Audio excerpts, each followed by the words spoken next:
Tiga. Assalamualaikum warahmatullahi wabarakatuh. Perkenalkan kami dari kelompok 4. Izin membuat laporan mengenai sensor pembakaran berbasis IoT yang kemudian ditampilkan melalui platform IoT. Baik, pertama alat yang kita butuhkan. Baik, pertama di sini yang kita butuhkan ini ESP32 atau bisa juga Nokia C bilang atau luar 8266. Nah, ini fungsinya untuk mengatur semua komponen, yaitu chipnya, chip untuk mengatur prosesor, untuk mengatur proses dalam komponen IoT kita.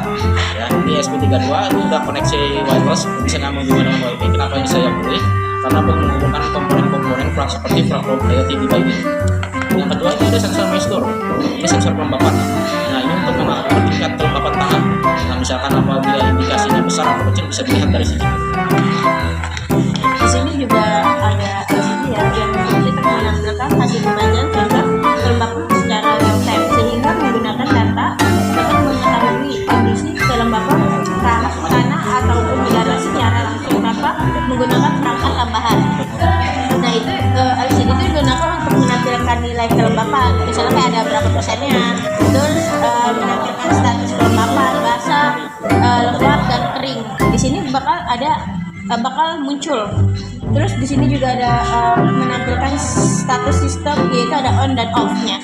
Di sini juga ada motherboard, yaitu whiteboard, di situ berfungsi sebagai media praktik parkiran.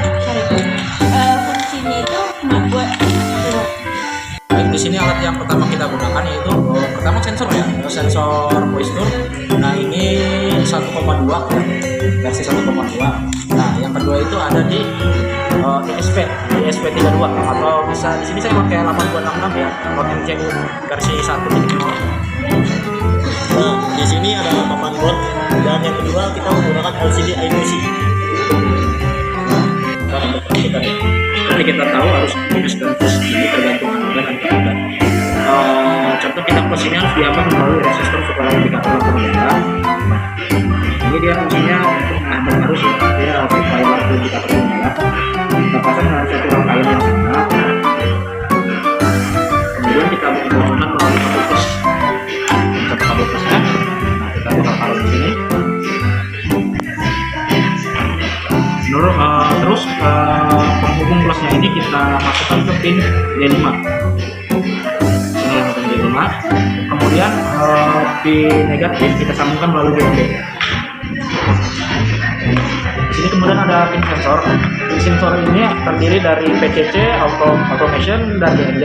Nah, GND sama ya, kita nyambungin ke GND pula. PCC itu di 3 volt.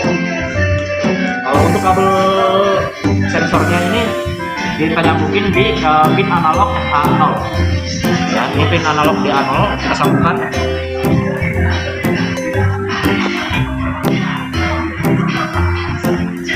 Yang di GND PCC ke 3 volt.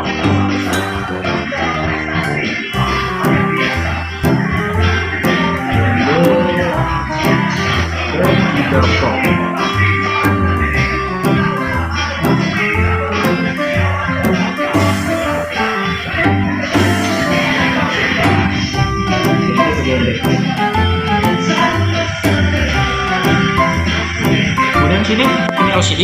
Nah, di sini ada beberapa pin ya, ada 4 pin. Pertama pin GND, PCC juga sama ke 3 volt, kemudian SDA ke D1 dan ACL ke D2.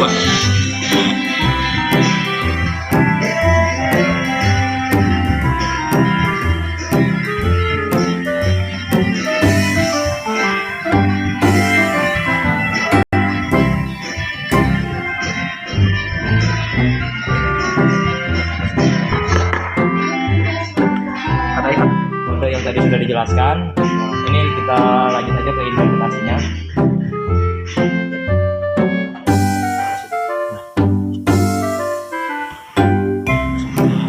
Sebentar dulu, masih dalam loading.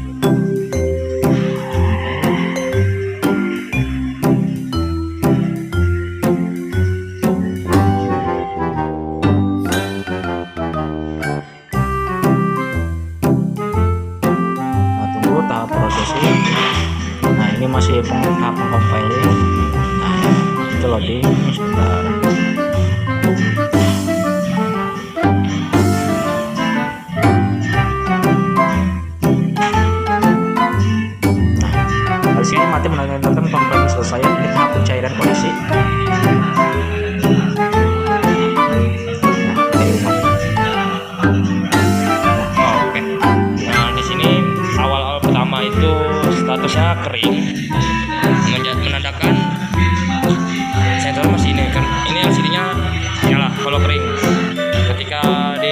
ke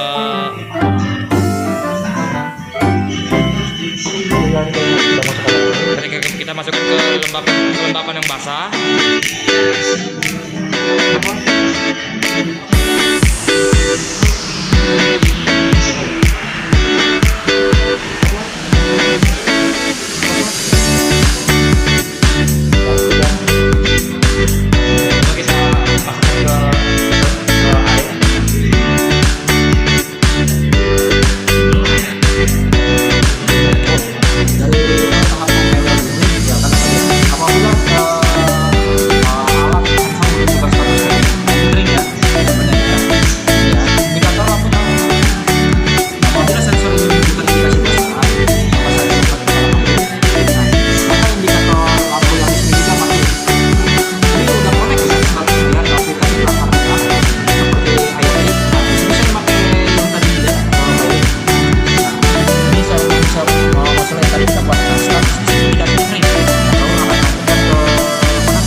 Nah, ini basah, lampu akan